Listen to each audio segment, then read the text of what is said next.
Surat kabar sampai menawarkan hadiah $10.000 wah untuk bisa menangkap si pelaku. Ah, dapat deh. Si pelakunya kan udah meninggal ya kan. Hai, wassalamualaikum warahmatullahi wabarakatuh. Terima kasih sudah klik video ini. Oke, jadi di malam minggu ini seperti biasa Nadia akan kembali menceritakan sebuah kisah kriminal. Dan kasus kriminal malam ini wah adalah kasus yang terjadi di Truro, Australia pada tahun 1976 sampai 1977. Nah, pelaku dari kasus ini ada 2 orang wah, satunya psikopat, satu lagi tuh macam kaki tangannya gitulah. Dan mereka berdua ini telah menghilangkan 7 nyawa perempuan dalam rentang waktu 8 minggu. Nah, kasus mereka ini wak dikenal dalam sejarah Australia sebagai kasus pembunuhan Truro. Nah, kasus ini juga salah satu kasus pembunuhan berantai terburuk dalam sepanjang sejarahnya Australia. Dan ngaco ya kasus ini wak, kejahatan mereka ini baru terbongkar 1 tahun setelah mereka menghilangkan nyawa korban mereka yang ke-7. Nah, kok bisa pula baru setahun setelahnya, Nat? Nah, terus selama setahun itu nggak ada lagi nih korban mereka. Jadi gimana kisah lengkapnya? Kita langsung masuk aja ke ceritanya. Cikeran.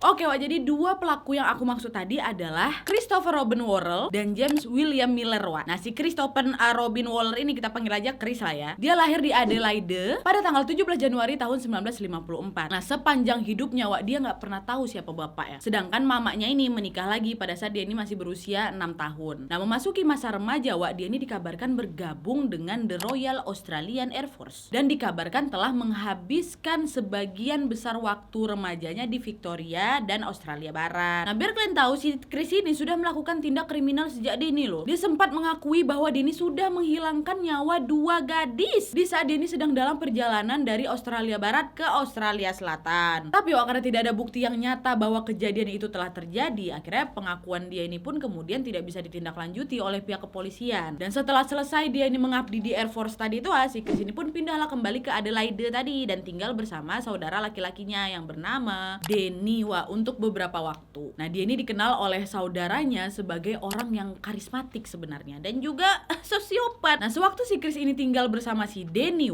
dia sempat juga didakwa atas tindak pemerkosaan. Nah, saat itu hakim pengadilan kasus tersebut pun menggambarkan kalau si Chris ini sebagai laki-laki bejat, gak berakhlak dan sangat menjijikkan lah gitu. Dan Chris pun waktu itu dijatuhi hukuman penjara 3 tahun, wah. Nah, itu si Chris ya. Sekarang kita beranjak lagi ke James William Miller tuh, kita panggil James lah ya. Nah, dia ini lahir dengan nama asli Melvin Raymond, wah. Tapi tak kenapa di tahun 38 dia ini menggantikan namanya menjadi James William Miller. Alasannya apa entah. Nah, tidak jauh beda sama Chris, wah. James ini juga bermasalah sedari dini. Bisa dibilang kehidupan James ini dari dia kecil nih, wah ya, udah cukup memprihatinkan lah. Dia ini dikabarkan kabur dari rumah di saat umur dia ini masih belia. Terus pada saat usianya 11 tahun, wah, dia ini dimasukkanlah ke McGill Reform School namanya. Dan menurut info sekolah ini, wah, tempat anak-anak berandal, tempat anak-anak bermasalah lah gitu. Dan selama di sekolah ini, wah, dia dikenal sebagai orang yang penyendiri, dia nggak punya banyak teman. Dan setelah beranjak remaja, James pun menyadari bahwa ternyata dirinya ini penyuka sesama jenis. Nah, hal ini pula lah yang mungkin kemudian membuat dia ini semakin menutup diri ya kan. Nah, terus karena memang tidak mempunyai pendidikan formal, wah, James ini mengisi masa remajanya dengan mencuri untuk mencari nafkah. Dan dia juga sempat bekerja sebagai buruh keliling lah gitu. Dan pada tahun-tahun berikutnya, wah, James ini sudah memiliki lebih dari 30 catatan kriminal. Nah, tindakan kriminal ini termasuk pada saat kasus pencurian mobil, berbagai bentuk pencurian barang kecil, membobol toko, wah, dan juga tindakan-tindakan kriminal kelas teri lainnya lah. Tapi tetap aja kriminal. Nah, karena tindakan kriminalnya ini, wah, di antara umur 20 sampai 40-annya, dia pun lebih banyak menghabiskan waktu dia di penjara. Tetapi di antara tindakan kriminalnya ini, wah, sama sekali dia itu tidak pernah melakukan, maaf ya, tindak pemerkosaan atau tindak kekerasan kepada orang lain lah gitu. 30 kasus dia, 30-nya yang teri-terin, curi, ngutil kayak gitu. Nah, itulah ya sedikit cerita dari si James. Nah, gimana orang ini bertemu, Nat? Jadi, wah, ceritanya pada saat si James ini sedang menjalani hukuman penjara selama 3 bulan atas kasus pembobolan toko senjata api, dia bertemulah dengan si Chris yang waktu itu sedang menjalani hukuman atas kasus, nah itu, tindak pemerkosaan. Nah, James pada saat itu dikabarkan waktu gila-gila sama si Chris ini. Dan dia pun kemudian ya itulah mencoba mendekatkan dirinya sama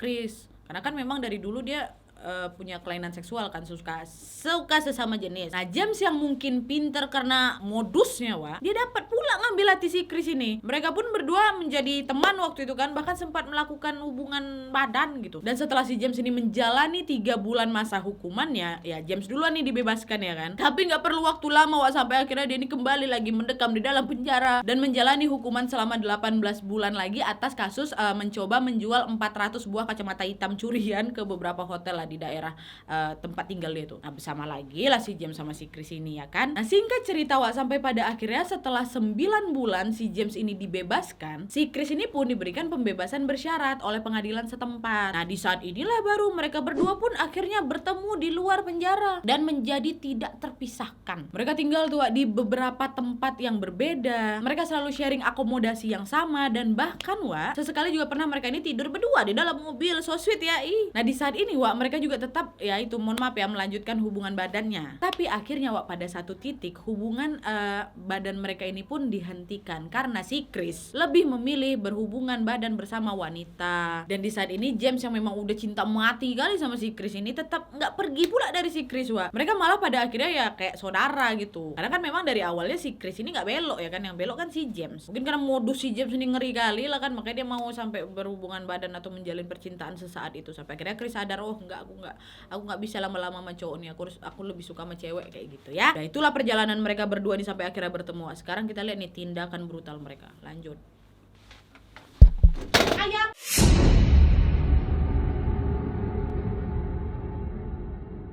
Nah, sekarang kita masuk ya Wak ke cerita di mana mereka ini akhirnya memulai tindak penghilangan nyawa pertama. Nah, penghilangan nyawa pertama mereka ini Wak bermula pada tanggal 23 Desember tahun 76, di mana pada saat itu Chris masih berusia 21 tahun dan si James ini udah berusia 38 tahun. Rentang usia mereka memang lumayan jauh juga ini. Nah, Chris yang memang naluri bejatnya ini masih tersimpan rapi di dalam dirinya ini pun Wak akhirnya mengajak si James untuk berkeliling-keliling kota Adelaide tadi tuh Wak menggunakan mobil dia. Nah, pada saat berkeliling ini Wak, Chris kemudian melihat nih ada seorang gadis yang kemudian diketahui namanya Veronica Knight. Nah, malam itu dikabarkan Veronica ini sedang pergi keluar bersama kawan-kawannya ya kan untuk last minute shopping lah gitu sebelum perjalanannya menuju ke Melbourne Wak untuk mengunjungi orang tua angkatnya. Nah, sewaktu shopping itu Wak, Veronica ini terpisah sama kawan-kawannya. Dan di saat inilah Wak dia bertemu sama si Chris sama James. Nah, Chris yang memang dikenal karismatik ini pun Wak ya kemudian ngemodus lah itu sama si Veronica. Dia pun menawarkan tumpangan pulang ini ke gadis malang tersebut. Gara karismatiknya itu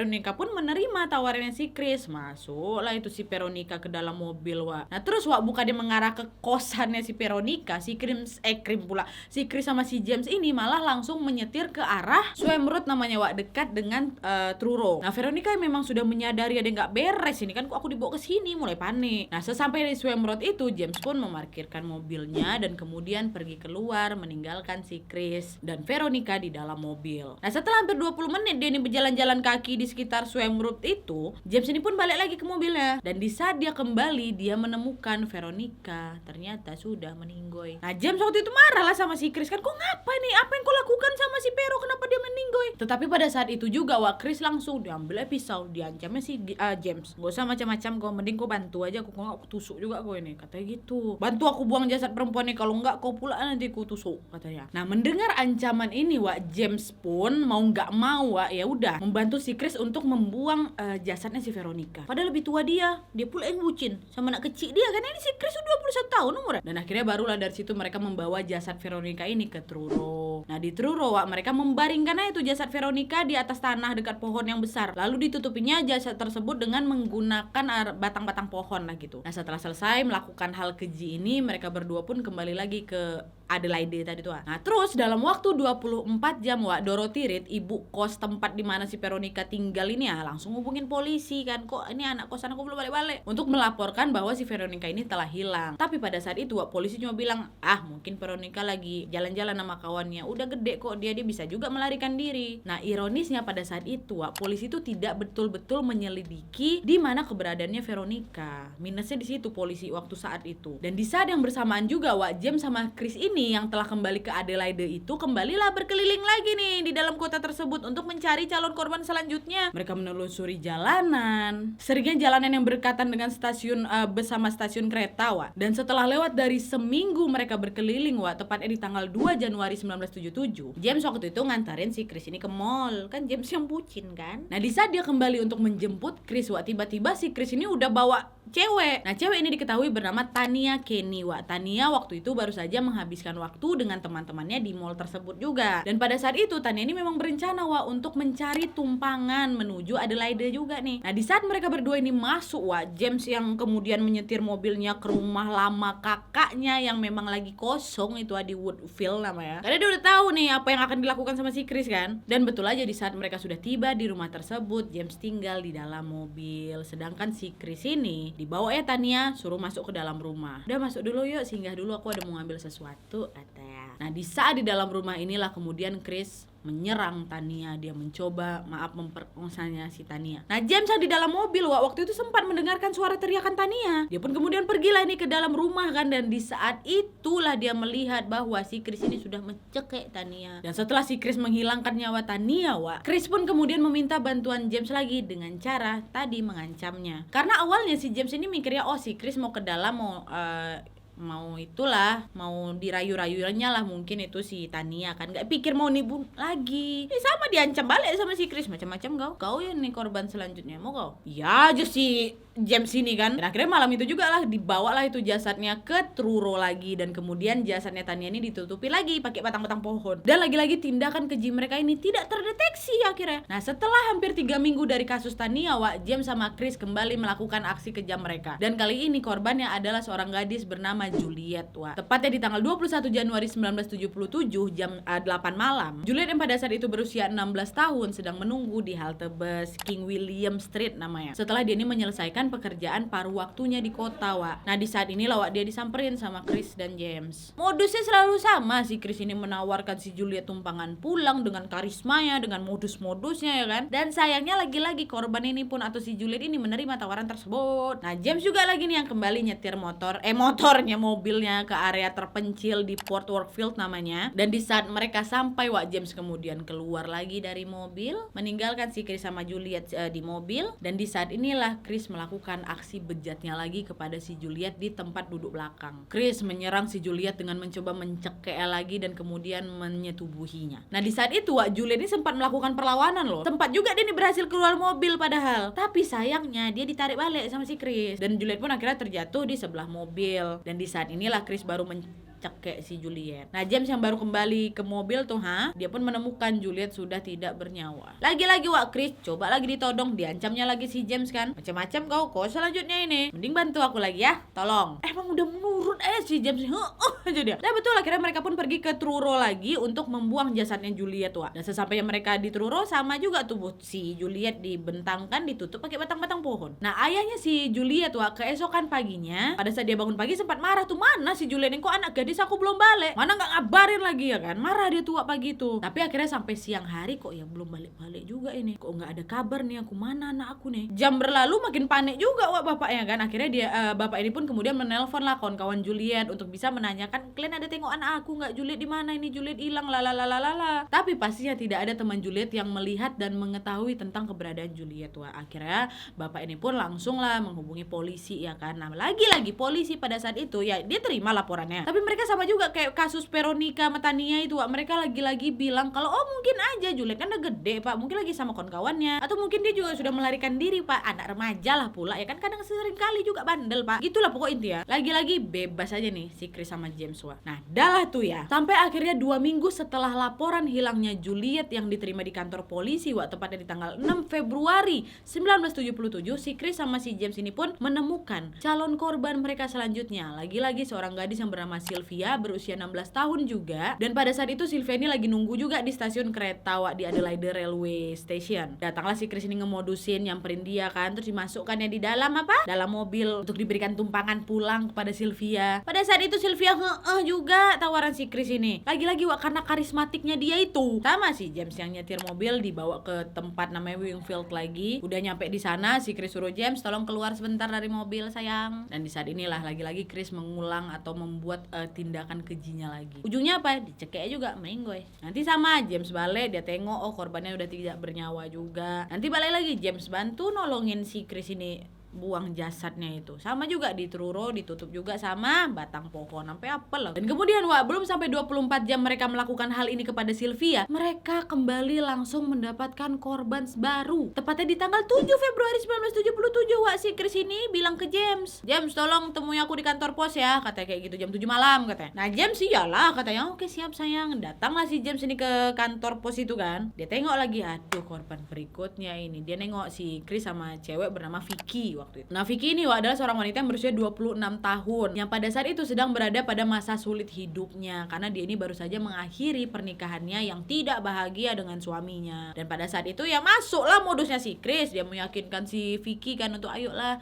aku hibur kau nih, aku nanti kawan aku datang. Kita kami mau jalan-jalan, yuk kita telusuri kota yuk," kata. "Biar kamu nggak sedih-sedih lagi." Gitu. Biasa modus kan. Nah, akhirnya si James datang, masuklah si Chris sama Vicky dalam mobil. Sama juga bawa flow-nya kayak kasus-kasus berikutnya. James keluar, habis itu si Chris nyerang si korbannya, udahnya di cekeknya juga. Nanti James balik, dibantu lagi dibuang jasadnya, ditutup sama batang pohon di Truro itu. Nah, habis itu balik. Nah, udah wak, berarti berhenti sampai di situ aja aksi mereka ini. Yang enggak wak, setelah kasus si Vicky wak, tanggal 9 Februarinya si Chris sama si James ini kembali menghilangkan nyawa seseorang gadis berusia 16 tahun juga bernama Connie. Dan pada tanggal 12 Februarinya nanti seorang wanita lagi yang bernama Deborah berusia 20 tahun. Connie sama si Deborah ini wak dihilangkan nyawanya dengan cara yang sama juga. Mereka ditawari tumpangan, lalu nanti mereka disetubuhi, kemudian dihilangkan nyawanya. Dan satu-satunya yang berbeda wak, hanya pada kasusnya Deborah. Entah apa yang terjadi pada saat itu wak, yang nggak ada pula pemberitaan nih yang jelas. Penghilangan nyawa kepada Deborah adalah yang paling keji di antara yang lain wak. Dia udah disetubuhi nih ya,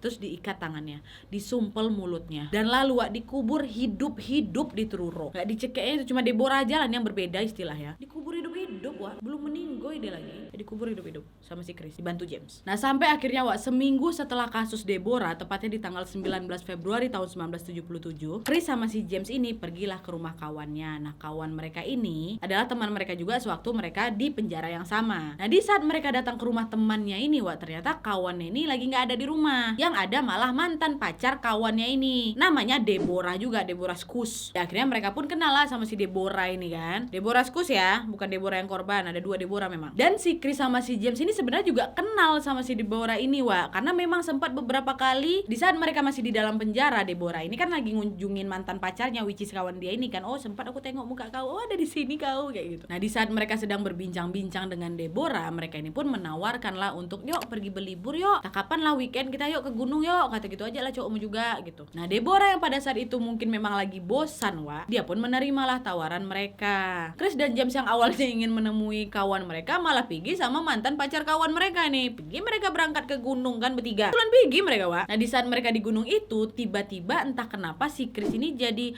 bad mood gitu wak. Mungkin kalian bakal berpikir, "Oh, Deborah ini nih korban berikutnya." Enggak, entah kenapa waktu itu si Chris tuh bad mood aja gitu. Dan si Chris ini pun memutuskan tuh, "Weh, aku balik ke Adelaide duluan lah ya, Sabtu sorenya." Padahal liburan masih berjalan tuh, belum selesai lagi. Tak kenapa dia bad mood aja. Nah, sebelum gerak balik ini wah, Chris ini dikabarkan meminum banyak alkohol. Dan bodohnya setelah minum banyak alkohol ini wah, dia pula yang nyetir mobil. Bukan dibiarkannya James yang nyetir. Biasa James lah yang nyetir dia kemana-mana. Kan ini enggak, si Chris yang pengen nyetir. Dan pada saat inilah wah, si Chris nyetirnya kencang, ugal-ugalan. Sempat juga adu mulut sama mereka berdua itu, si James sama Deborah ya kan. Gara-gara si Chris ini bawa ugal-ugalan, ya pastilah Deborah sama si Chris ini khawatir kalau ada apa-apa ya kan. Cuma gara-gara si Chris ini lagi bertingkah kali, lagi bad mood kali, nggak lama setelah perdebatan itu betul lah ya, salah satu mobil mereka pecah. Chris yang panik, dia pun berusaha langsung menghindar dari mobil yang datang dari arah depan. Akhirnya dibantingnya lah itu setirnya yang mengakibatkan mobilnya terguling-guling berkali-kali di jalan wah. Saat itu ada saksi mata yang langsung mencoba menolong mereka, tapi Chris dan Deborah dinyatakan meninggal dunia di tempat. Sedangkan James wak selamat ya, walaupun mengalami patah pundak gitu. James langsung dibawa ke rumah sakit, sembuh. Nah, beberapa hari kemudian wak, di saat pemakaman si Chris ini diadakan, James kan pasti datang lah ya kan. Nah, di saat inilah kemudian si James ini berbicara kepada salah satu mantan pacarnya si Chris wak. Ada mantan pacarnya namanya Amelia. Nah, entah apa yang dirasuki sama si James pada saat itu wak. Di saat itu dia langsung bercerita kepada Amelia tentang hal-hal yang sudah dia dan Chris lakukan selama ini. Dia bilang, "Chris makin hari makin gak terkendali, Amel. Dan mungkin aja nih ya kematian Chris itu pertanda baik." Nah, Amelia pada saat itu mendengar si cerita James ini ya kaget ya kan. "Hah? Masa sih? Gak mungkin lah, kata dia kayak gitu kan. Nah di saat itu Amelia gak langsung pergi ke kantor polisi untuk mengadu ini, Wak. Karena ya kan gak ada bukti yang kuat kan bahwa mereka ini telah melakukan hal tersebut. Dia pikir mungkin si James ini yang halu gitu. Jadi dipendam sendiri aja lah sama si James. Sama si Amelia, Wak. Omongan si James itu. Nah jadi gimana nih akhir dari cerita ini, Wak? Meninggal si kawan itu ya kan? Gak kebongkar lah jadinya. Sabar, Wak. Sekarang nih baru kita masuk ke bagian cerita di saat jasad korban ini pada ditemukan semua.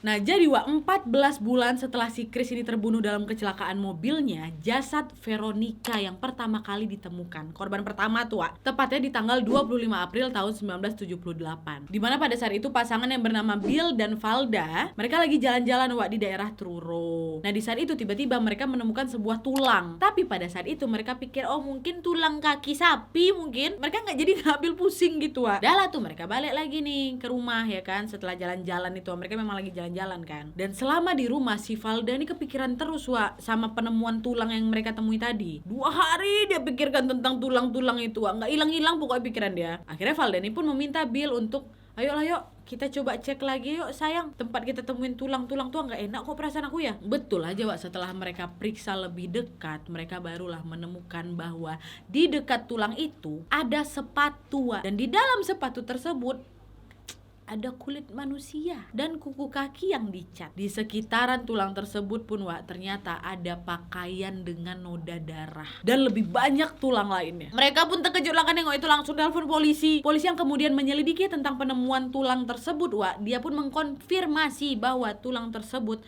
adalah milik Veronica Knight yang telah hilang pada tahun 1976. Dan yang gemesnya lagi nih Wak, ya pada saat itu polisi ini tetap tidak berpikir bahwa Veronica ini udah dihilangkan nyawanya. Mereka malah berasumsi bahwa si Veronica tersebut meninggal di tempat ini gara-gara tersesat, kemudian mati karena kehausan. Kan gak habis pikir ya kan. Dan sampai pada akhirnya Wak, 1 tahun kemudian, tepatnya di tanggal 15 April 79, ada orang lain lagi nih Wak yang sedang jalan-jalan di Truro. Dan orang-orang ini pun kembali menemukan tulang belulang lagi. Ditelepon lagi polisi ya kan. Polisi pun menyelidikilah tulang belulang tersebut dan mereka mengkonfirmasi bahwa kerangka tersebut adalah milik Sylvia Pittman Wak, yang telah menghilang sekitar waktu yang sama dengan Veronica. Kan berdekatan mereka itu. Nah tulang belulangnya Sylvia ini ditemukan sekitar 11 km dari tempat Veronica ditemukan Wak. Dan di saat inilah akhirnya polisi mempunyai dugaan kuat adanya hubungan antara kematian si Vero sama si Sylvia. Baru ini kalian nggak cuma mereka berdua aja, tapi ada juga hubungan dengan 5 wanita lainnya yang dilaporkan hilang di Adelaide tadi tuh pada waktu yang berdekatan pula ya kan. Nah mereka pun akhirnya memutuskan bahwa kasus ini adalah kasus penghilangan nyawa yang telah dilakukan oleh pembunuh berantai. Polisi pun akhirnya langsung lah mengumpulkan banyak personel untuk bisa menelusuri daerah Truro kan Wak. Baru sibuk sekarang deh. Dan beberapa hari setelah penelusuran besar-besaran ini, mereka pun menemukan 2 kerangka lagi Wak. Dan kerangka tersebut adalah sisa-sisa dari Vicky Howell dan Cody Wak. Mereka ditemukan berdekatan dan juga berjarak sekitar 1 km dari tempat mayat Veronica Knight ini ditemukan. Kabar ini pun langsung tersebar lah Wak ke seluruh negeri. Surat kabar sampai menawarkan hadiah $10.000 Wak untuk bisa menangkap si pelaku. Hah? Dapat deh. Si pelakunya kan udah meninggal ya kan, mereka belum tahu. Dan di saat yang bersamaan juga Wak, pemerintah Australia menaikkan lagi hadiahnya menjadi $30.000. Tawaran hadiah inilah Wak yang kemudian menjadi pintu bagi terungkapnya kasus menyedihkan ini Wak. Kenapa? Karena beberapa hari setelah tawaran tersebut tersebar di seluruh negeri Australia itu, Amelia, masih ingat kalian kan? Mantan pacarnya si Chris yang diajak ngobrol sama si James di pemakaman tuh. Pergi dia ke kantor polisi. Bersaksi dia. Pak, saya sudah mendapatkan pengakuan yang tidak biasa dari seorang laki-laki bernama James Miller, Pak. Karena James waktu itu sudah memberitahu saya bahwa dia dan Chris lah yang bertanggung jawab atas kasus hilangnya para wanita di Adelaide ini. Saya tahu Pak, masa lalu mereka buruk sekali karena waktu itu James sama si Chris ini sempat sering lah Pak malah menjemput pria-pria gay, mengajak mereka jalan-jalan. Nanti balik lagi nih ke rumah pria gay tersebut dan kemudian mereka merampok di sana Pak. Chris sama si James ini juga mengancam akan memberitahu orang lain bahwa mereka gay kalau mereka ngelaporin James sama Chris ke polisi Pak. Tahu saya. Dan waktu itu Pak, James sendiri yang memberitahu kepada saya bahwa dia dan Chris menawarkan tumpangan pada gadis-gadis yang membutuhkan tumpangan pulang. Dan kemudian dari situ Pak, dia menghilangkan nyawa mereka. Dan sebelum menghilangkan nyawa mereka itu Pak, Chris yang terlebih dulu menyetubuhi mereka. Dan James juga Pak ngomong sama saya nih, kalau kami biasanya membawa jasad-jasad ini ke Truro. Dan dia ngajak saya loh Pak, dia bilang, ayolah kok kalau nggak percaya aku ajak kok di mana tempat kami buang jasad-jasad itu. Dan biar kau tahu semua kejadian keji ini Chris lah yang bertanggung jawab. Amelia, nggak cuma itu aja, sebenarnya juga akulah orang yang harus disalahkan, karena aku ini gak bisa menghentikan Chris. Kan udah bucin kali memang si James ini sama si Chris kan. Polisi dengar aja, masa sih, kata dia ke Amelia kan. Awal kok gak percaya, udah ada reward 30.000 buka suara kau. Amel. Kapan kau ketemu sama si James, kata polisi kan. Waktu itu percakapannya terjadi tanggal 22 Februari 77 Pak. Yaitu waktu si Chris itu meninggal lah. Saya ketemu di waktu pemakaman. Nah tanggal ini Wak sangat penting bagi polisi, karena setelah percakapan ini Wak, kasus orang hilang di Adelaide pada saat itu sempat gak ada lagi. Pada akhirnya Amelia pun mengatakan bahwa saya tidak melapor lebih awal Pak, karena saya belum punya bukti nih bahwa pengakuan itu benar, dan gak ada juga gunanya pergi ke polisi karena kan Chris udah mati, pelaku udah mati Pak. Baru setelah baca penemuan beberapa jasad di Truro di berita itulah Pak, saya jadi yakin kalau apa yang dikatakan sama si James itu adalah sebuah kenyataan. Dah setelah mendapatkan kesaksiannya Amelia Wak, polisi pun akhirnya langsung membawa James ke kantor polisi untuk diinterogasi lebih lanjut di tanggal 23 Mei tahun 79-nya.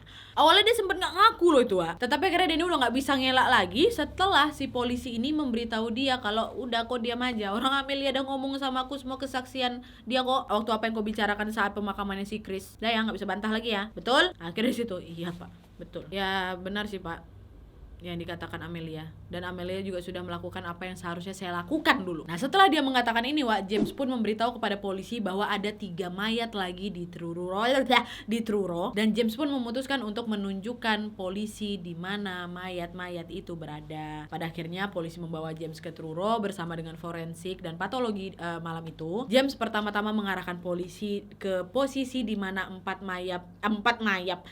mayat pertama ditemukan, dan James pun kemudian berjalan semakin jauh ke dalam semak-semak.